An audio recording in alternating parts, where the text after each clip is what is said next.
E aí, liberais, eu sou Fernando Fernandes e esse é mais um IL Flash. IL Flash é aquele momento da semana em que a gente vai fazer um breve comentário sobre os 5 artigos mais vistos e mais curtidos nas redes sociais do Instituto Liberal. Em quinto lugar, a queda do mercado formal e o triunfo da liberdade econômica, do Bernardo Santoro. Nesse texto, Bernardo aborda a problemática da questão econômica do Brasil. São 600 mil vagas que foram fechadas só em dezembro. São, em 2015, 1,5 milhões de empregos formais extintos. E o Bernardo trabalha essa problemática e faz a seguinte pergunta: como resolve o problema do custo Brasil? Porque ele associa esses fechamentos à política econômica do governo Dilma e o custo Brasil, de maneira geral. Então, infelizmente, nós ficamos com a seguinte, de acordo com o Bernardo, ficamos com a seguinte questão: ou a gente faz as reformas econômicas, diminuição do Estado, diminuição dos obstáculos de lei trabalhista, diminuição de impostos, para que se criem novos empregos, ou a gente vai começar a viver dependente do mercado negro e do mercado informal. Em quarto lugar, as ideias malucas de Trump, ou Nem Todo Conservador é Liberal em Economia, por João Luiz Mauad. No texto, Mauad aponta a seguinte questão: há uma ideia meio confusa sobre os conservadores, e nem todo conservador é um liberal em economia.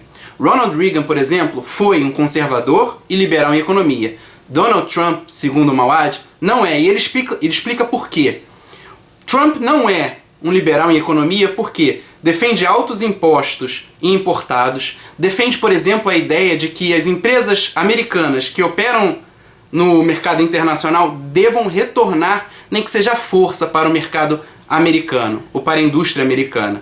Então, Donald Trump deixa muito claro, segundo Mauad, que ele não é liberal em economia. Pelo contrário, ele é bem parecido com Sanders. Em terceiro lugar, Parem com Preconceito contra o Leonardo DiCaprio, por Bernardo Santoro.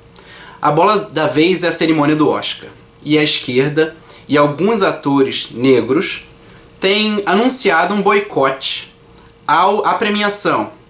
A tese deles é que não há ninguém negro, a premiação não tem privilegiado todo o movimento negro. E o Bernardo trata jocosamente dessa questão, porque afinal é meio bizarra. Ele faz uma lista, por exemplo, dos ganhadores do Oscar que são negros mais recentes: Denzel Washington, Jamie Foxx, Halle Berry, Whoopi Goldberg. E na verdade quem está sendo boicotado aqui, segundo o Bernardo, é o Leonardo DiCaprio. A conspiração racista ou branca não existe. Leonardo DiCaprio, que tem sido um grande ator nos últimos 20 anos e nunca ganhou uma estatueta. É bom lembrar e é bom considerar que a presidente da Academia de Artes Cinematográficas, ela é negra. Não faz sentido. Em segundo lugar, um artigo meu, isto é, em apologia à segregação racial. É interessante que a gente, às vezes, deixa passar o tempo e esquece completamente alguns debates. E a esquerda aproveita disso muito bem. A gente esquece dos debates e ela começa a promover a pauta como se fosse o normal, como se fosse o certo. E eu estava navegando na internet e achei uma revista, uma capa da Isto É, que promove os 10 anos de cota. E o título da Isto É Por que as cotas deram certo no Brasil? É uma edição comemorativa dos 10 anos das cotas. E é bizarro, porque o argumento central deles é: a cor de pele no Brasil determina a chance de entrar na universidade. E eles fundamentam isso através de uma ideia de dívida histórica. Só que é absurdo. E a própria revista ganha certos contornos meio esquizofrênicos.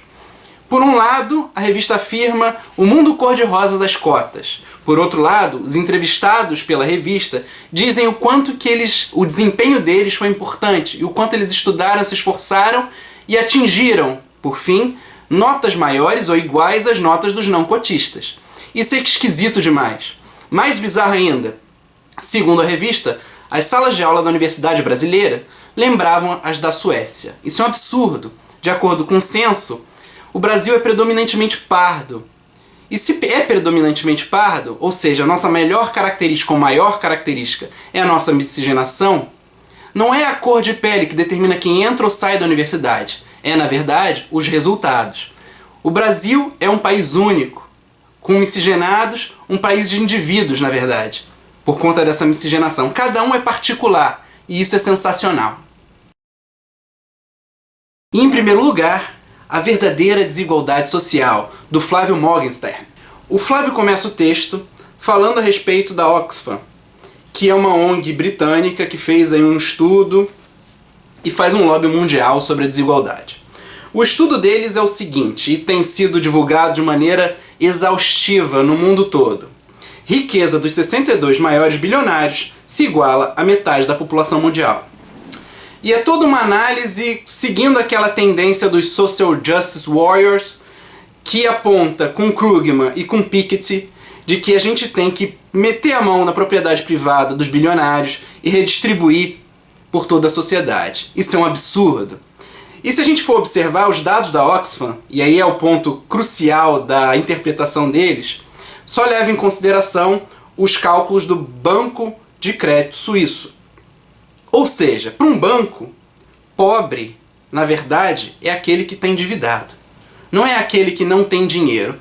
Para o banco, o bilionário endividado que começou um novo negócio e que pegou dinheiro emprestado, esse é o pobre. E não aquele que não tem dinheiro para comer.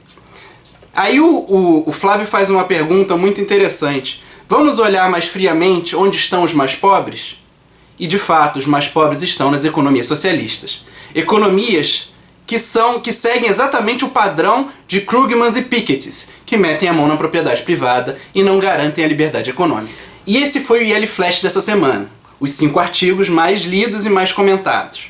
Não esqueça de curtir o nosso vídeo, deixar um comentário na nossa página ou se inscrever no nosso canal no YouTube.